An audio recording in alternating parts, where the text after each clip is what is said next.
공공임대주택이라는 말 들으시면 무엇부터 생각나시나요? 서민들의 주거 안정을 위한 보호망이라는 생각도 나겠지만 사실 그것보다는 저소득층이 사는 집이라는 이미지가 더 강한 것이 사실입니다.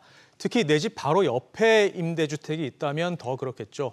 자, 이 같은 소득계층 간 격차와 갈등을 해소하기 위한 노력은 계속되고 있는데 그중 하나가 바로 소셜 믹스입니다. 이게 뭔지 알아보고 현재 어떤 문제가 있는지 미국 IAU 부동산학과 심형석 교수 모시고 얘기 나눠보겠습니다. 교수님 어서 오십시오. 예, 안녕하십니까. 자, 먼저 뉴스가 있는 곳으로 좀 먼저 가봤으면 좋겠어요. 현재 예. 서울 강남 압구정동에서 이 소셜 믹스가 시험대에 지금 올랐다라는 뉴스가 나오고 있는데 예. 거기서 지금 어떤 문제가 발생하고 있는 겁니까? 예, 압구정 3구역인데요. 예, 여기가 이제 설계 회사를 이제 선정을 했는데요. 네. 사실은 이제 서울시에서 공모지침을 내려보냈었어요. 그런데 그 공모지침을 이제 어기고 그렇게 설계 회사를 이제 선정한 거죠. 서울시의 이제 공모지침에서 보면 임대주택을 넣어야 되고요. 네. 그리고 이제 그 상한 용적률이 이제 300%인데요. 임대주택을 처음에는 이제 넣지 않았고요. 상한 용적률을 360%로 해서 그렇게 했습니다. 근데 서울시 입장에서 볼 때는 이게 공모지침을 어긴 거니까요. 네. 시정명령을 내렸죠, 당연히. 그런데도 불구하고 조합에서 사실은 이 설계사를 선정을 했습니다. 그러니까 서울시에서는 아주 이제 그 경찰에 고발한다든지 뭐 이렇게까지 하겠다라고 나오니까 이제 사실은 이거 인허가를 서울시에서 하고 있기 때문에 네. 그렇게 계속 이제 무리하게 부딪히는 건 좋은 건 아니거든요. 네. 그래서 조합 측에서도 이제 그 H건축에 대해서 취소를 하고 새로 이제 설계사를 선정하는 걸로 제가 알고 있는데요. 절차라든지 방법은 아직 정해지지 않는 걸로 알고 있습니다. 그렇군요. 그러면 재정비 사업을 할 때 임대주택을 넣는 게 단순히 소셜 믹스라고 볼 수 있는 건가요? 소셜 믹스의 정확한 개념부터 좀 정리를 해야 될 것 같은데요. 예, 그냥 한 아파트 단지 안에 일반 그 분양 물량하고 임대 물량을 섞어서 넣는 거를 그냥 소셜 믹스라고 생각하시면 되는데요. 네. 예, 이게 1980년도에 먼저 그 홍콩이라든지 싱가포르에서 먼저 도입됩니다. 네. 왜냐하면 이 지역 자체가 면적이 좁고 그러다 보니까 이제 빈부격차도 좀 심했던 지역이고요. 그래서 이런 것들을 해소하기 위해서 처음 도입됐는데요. 그 이후에 이제 80년대 말에 라틴 아메리카로 많이 퍼졌고요. 그리고 90년도에는 이제 영국, 프랑스, 그리고 대만, 일본 뭐 이런 나라들까지 확산되면서 상당히 이제 확산되었다고 볼 수 있는데요. 우리는 이제 2003년도에 처음 도입됩니다. 당시에 이제 이명박 그 서울시장 시절인데요. 그때 이제 장기 전세주택, 지금은 이제 시프트라고 부릅니다. 네. 그걸 넣으면서 이제 처음 도입하게 된 거죠. 그래서 사실은 이게 빈부격차를 해소하기 위해서 한 거고요. 그래서 빈부격차가 계층 격차로까지 심화되는 것을 방지하기 위한 정책이다 이렇게 보시면 됩니다. 그럼 앞선 그 압구정 3구역 얘기로 돌아가면 결국 설계업체는 임대주택을 섞지를 않았나요? 처음에는 넣지 않은 걸로 알고 있고요. 그래요? 그 다음에 넣었는데 이제 그 준주거 지역의 별도의 형태로 넣은 걸로 알고 있습니다. 그래서 이게 이제 서울시 입장에서는 지금 그 소셜믹스의 진화 방식 자체가 예전에는 완전히 별동에다 넣었습니다. 그래서 중간에 이제 도로가 있거나 아니면 담 같은 게 있어서 네. 이동 자체도 아주 힘들게 이렇게 돼 있는 데가 많이 있었는데요. 그러다가 이제 같은 단지 내에 있는데 그 임대동을 이제 따로 놓는 형태 네. 이렇게 바뀌었다가 최근에 이제 서울시에서 21년 1월달에 이제 발표한 주거복지 대책에 의하면 이제 같은 동에도 섞어 놓자. 그런 방식, 이제는 이제 그런 방식으로 진화를 하고 있는데요. 네. 아주 옛날로 돌아간 거죠. 그러니까 이제 서울시 입장에서는 21년도에 이미 그걸 22년도에 그걸 발표하고 이런 방식으로 가고 있는데 완전히 이제 역행한 방식이니까 이제 공모지침 자체를 위반했다고 보는 거죠. 예. 같은 동 안에서 그렇게 뭐 호수를 달리해서 이렇게 섞는 그런 형태의 지금 단지가 있나요? 지금은 제가 알고 있기로 없는 걸로 알고 있습니다. 네. 예. 그래서 대부분은 지금 같은 단지 내에 임대동을 이제 따로 건립하는 형태고요. 네. 근데 가끔씩 그 말씀드렸던 이제 22년 1월 달에 서울시에서는 말씀하신 주거복지 대책을 하면서 이거 차별을 없애야 된다라는 걸 했는데요. 여전히 사실은 이런 별동 형태로 하고 있습니다. 네. 그래서 주로 이제 강남 쪽인데요. 그래서 시정명령 같은 걸 최근에 한 2번, 3번 내렸어요. 그래서 그걸 바꿔가지고 네. 같은 단지 안에는 최근에 많이 이제 그렇게 하고 있습니다. 네. 옆에서 지켜보는 입장에서는 사실 뭐 뉴스도 많이 나오잖아요. 단지 안에 임대주택에서 뭐 예. 통학로가 뭐 담에 막혀가지고 막 막혀서 아이들이 뭐 돌아간다든지 뭐 예, 이런 맞습니다. 뉴스들이 많이 나오면서 예, 예, 맞습니다. 사실 이게 어떻게 보면 갈등을 더 부추기는 상황으로 이어지고 있는데 어떻게 보세요? 이게 해결될 수 있는 해법이 좀 있겠습니까? 그러니까 이게 그 과거의 이제 방식들이 말씀하셨던 좀 격차를 오히려 이렇게 부각시키는 그러니까요. 방향으로 계속되다 보니까 그게 이제 언론이나 방송 등에도 상당히 많이 나오고 이제 이슈가 되고 있는 부분이 있는 거죠. 근데 네. 이제 어쨌든 우리가 법적으로 본다 그러면 이게 그 일반 처음에 아파트를 지을 때 정부 입장에서 그냥 무조건 임대주택을 넣어라 이렇게 할 수는 없는 거거든요. 네. 대신에 이제 재건축이나 재개발 사업, 그러니까 도시정비 사업이라고 보통 이야기합니다. 이런 걸 할 때는 정부에서 이제 그걸 강제할 수 있거든요. 네. 그래서 도시 및 주거환경 정비법에 보면 30% 이내 그걸 넣어라 이렇게 돼 있습니다. 서울시는 이제 조례로 15% 내야 하고 있는데요. 그래서 최근에 이제 서울시에서 또 말씀드렸던 주거복지 대책으로 인해서 그걸 못하는 방향으로 체크리스트를 한 21개 정도 만들었어요. 네. 그래서 그걸 이제 이런 방식으로 해라. 초기 단계부터. 근데 이제 아마 요번에 압구정 3구역 같은 경우는 그 체크리스트 21개를 상당 부분 위반한 걸로 알고 있습니다. 그래서 이제 걸리게 된 거죠. 예. 근데 입장을 바꿔서 만약에 제가 압구정 3구역의 조합원이라면 예. 지금 당장 임대주택을 넣으면 집값이 떨어지게 생겼는데 예. 이게 받아들일 수 있는 여지가 좀 있겠습니까? 일단 분양주택에 사시는 분들은 임대주택이 들어오는 걸 싫어하십니다. 그러니까요. 뭐 그거는 뭐 당연하다고 볼 수 있는데 왜냐하면 뭐 사람들은 원래 본인하고 이제 비슷한 계층에 살고 싶어하는 네. 그 측면이 있거든요. 근데 저희가 좀 생각해 봐야 될 부분은 이거 정비 사업을 통해서 이제 공급되는 건데요. 그래서 서울에 제일 많습니다. 이런 네. 소셜 믹스 단지가. 그래서 앞으로 서울에 이제 공급할 수 있는 아파트는 80% 이상이 정비 사업이 아니면 공급할 수가 없습니다. 네. 그럼 어차피 이제 소셜 믹스로 가야 되는 상황이고요. 그렇다고 해서 임대주택이 들어온다고 해서 가격이 떨어지느냐? 그거는 또 아니라고 봅니다. 왜냐하면 지금 판교 같은 경우가 소셜 믹스가 잘 되어 있고요. 네. 임대주택 비중이 45.2%로 제가 알고 있습니다.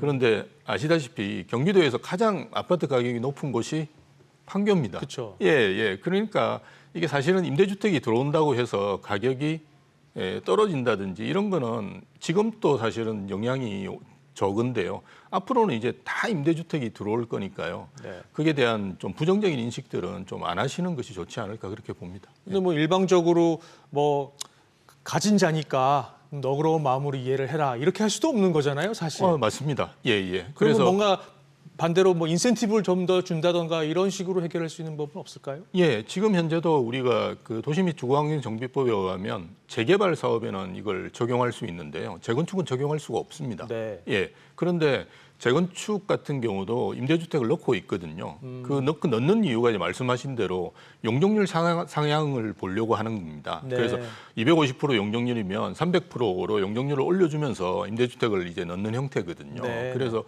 분명히 이제 임대주택을 넣으면 뭐 혜택이 있으니까 재건축도 최근에는 많이 도입하고 있습니다. 아, 예. 그렇군요. 자, 그러면 일단은 이게 성공 사례가 있는지를 좀 봐야 될 것 같습니다. 우리나라는 예. 지금 일단 초기 단계고 아직은 조금 덜그럭거리는 상황인 것 같긴 한데 해외에서 성공한 사례가 있나요? 해외 같은 경우도 그 도입한 나라의 특성이라든지 주거 여건 환경에 따라 좀 차이가 있다고 볼 수 있는데요. 네. 대표적으로 이제 초기 단계 도입했던 이제 홍콩이라든지 싱가포르 같은 경우는 도시 면적이 좁거든요. 그렇죠. 그래서 여기는 사실은 소셜 믹스를 안 하면 갈 데가 없습니다. 아, 이제 이런 나라들은 이제 성공의 가능성이 높고 실제로 성공한 사례가 많은 걸로 알고 네. 있습니다. 그리고 마찬가지로 이제 홍콩하고 싱가포르 같은 경우는 좀 국가 주도의 주택 정책들을 쓰거든요. 네, 네. 예, 그런 경향이 있고요. 그다음 원래 이제 빈부격차가 적고 그런 데 대한 차별이 적은 나라들, 북유럽 국가들이 대표적인데요. 복지가 네. 잘 돼 있는 나라입니다. 그래서 노르웨이라든지 덴마크 이런 쪽도 뭐 그렇게 사는 데에 대해서 전혀 거부감이 없으신 걸로 알고 있고요. 네. 근데 이제 그 미국이나 영국, 프랑스 뭐 이런 나라들 같은 경우는 이게 뭐 실패한 거라고 이야기가 많습니다. 그래서 대표적인 게 이제 미국인데요. 잘 아시는 이제 하렘의 그 슬럼가들을 네. 생각해 보시면 됩니다. 원래는 이제 분양주택도 같이 있었는데요. 임대주택이 대거 들어오다 보니까 분양에 사시는 분들이 다 떠나신 거거든요. 나갔죠. 네. 예, 이제 그런 국가나 주택 여건에 따라서 성공과 실패 사례가 좀 갈린다고 볼 수 있습니다. 아, 예. 그렇군요. 자, 근데 소셜 믹스라는 게 사실 계층 간 격차를 좀 줄여보자, 예. 갈등을 좀 없애보자 이 취지잖아요. 예, 맞습니다. 지금 저희가 얘기하고 있는 게 지금 공공 임대주택 도입하는 방법을 얘기를 하고 있는데 예. 이 방법밖에는 없는 겁니까? 다른 사례는 없을까요?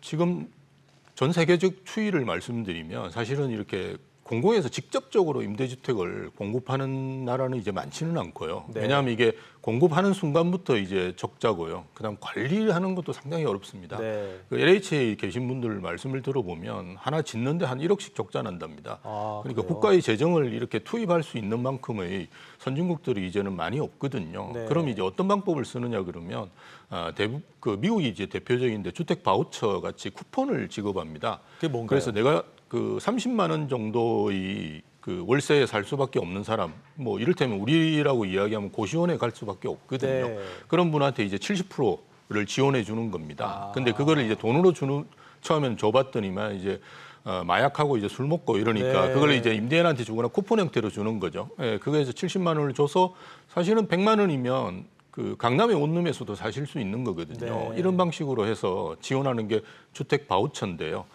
주택 바우처가 가지고 있는 또 다른 장점은 이게 임대주택은 어차피 지역에 한정돼 있습니다. 예, 뭐 아무래도 이제 임대주택이 있는데 들어가셔야 되니까요. 근데 지금 주택 바우처 같은 경우는 임대주택이 구분이 없기 때문에 제가 이제 아무 분양주택이나 가서 내가 살고 싶은 데 가서 살면 그냥 바우처를 받아가지고 내가 원하는 지역에서 살 수 있는 거거든요. 그래서 정확하게는 이제 주거 이전의 자유까지도 보장을 할 수 있습니다. 네. 비용 부담도 없고, 예, 그래서 그런 방식이 적절하지 않을까. 특히나 이제 일본이라든지 이런 사례를 보면 이제 주택 수요는 계속 줄어드는 방식이거든요. 네. 그러면 기존에 이제 그런 임대주택들 같은 경우는 이제 철거 위에는 사실 방법이 별로 없습니다. 그래서 제가 안식년을 이제 일본에서 했는데 가보니까 이제 임대주택 단지들이 노후화되니까 재건축을 안 하고 그냥 철거하고 공원으로 만듭니다. 그래서 과연 이제 우리나라도 계속 이렇게 임대주택을 뭐 이렇게 소셜 믹스 형태로 아까 말씀드렸던 혼합의 형태는 모르겠는데 네. 이제 별동이라든지 다르게 이제 짓는 것은 좀 관리의 차원에서 본다 그러면 이제 좀 전환이 필요하지 않을까 저는 그렇게 봅니다. 예. 지금 주택 바우처 말씀해 주셨는데 듣다 보니까 문득 드는 생각이 우리나라의 주거 형태는 사실 교육 환경하고도 직결되어 있는 부분이잖아요. 예, 맞습니다. 이렇게 되다 보면은 주택 바우처를 받은 사람이 나는 강남 가서 살래, 교육 환경 좋은 목동 가서 살래 이럴 수도 있는 거 아닌가요? 그런 부작용도 그렇게, 없지 않겠습니까? 예, 그럴 수가 있겠죠. 근데 그분들이 이제 매매는 아니니까요. 예, 대부분 다 월세를 사시게 되니까요. 네. 예, 주택 바우처의 지급으로 인해서 뭐 집값이 올라간다든지 그 주거 선호 지역의 경쟁률이 높아질 가능성은 크지는 않죠. 그렇군요. 그러면 앞서 얘기했던 그 압구정 3구역에서만 지금 이런 상황이 벌어지고 있는 건지 다른 곳은 지금 어떻게 되고 있는 소셜 믹스 다른 곳도 지금 도입 갈등을 겪는다든가 문제가 있다든가 이런 것도 있습니까? 예, 아까 말씀드렸듯이 서울시에서도 시정명령을 내려서 이걸 이제는 초기 단계부터 계속 그 문제 제기를 합니다. 그래서 인허가를 낼 때 그런 것들을 다 검토를 하기 때문에 네. 지금 그런 단계인데요. 아까 말씀드렸듯이 이제 서울에 이제 주택을 공급하는 방식 자체가 80% 이상이 정비사업, 즉 재개발 재건축을 통해서 이제 공급이 됩니다. 네. 그러면 장기적으로 보면 한 80%의 그 단지들은 소셜 믹스가 다 될 거라고 봅니다. 네, 그럴 수밖에 없는 상황이고요. 제가 20년 자료인데요. 이게 이제 SH에서 이제 소셜 믹스를 관리를 하니까요. 그 소셜 믹스 단지가 339개고 한 26만 명이 거주하고 있다고 합니다. 그런데 이것도 적은 숫자는 아닌데요. 그러네요. 앞으로는 뭐 훨씬 더 늘어나겠죠. 네. 자, 그렇다면은 교수님 생각하시는 지금 소셜 믹스의 가장 이상적인 형태는 뭔가요? 예, 저는 뭐 소셜 믹스가 좋은 제도라고 생각합니다. 어떤 방식이든지 도입돼야 되는데요.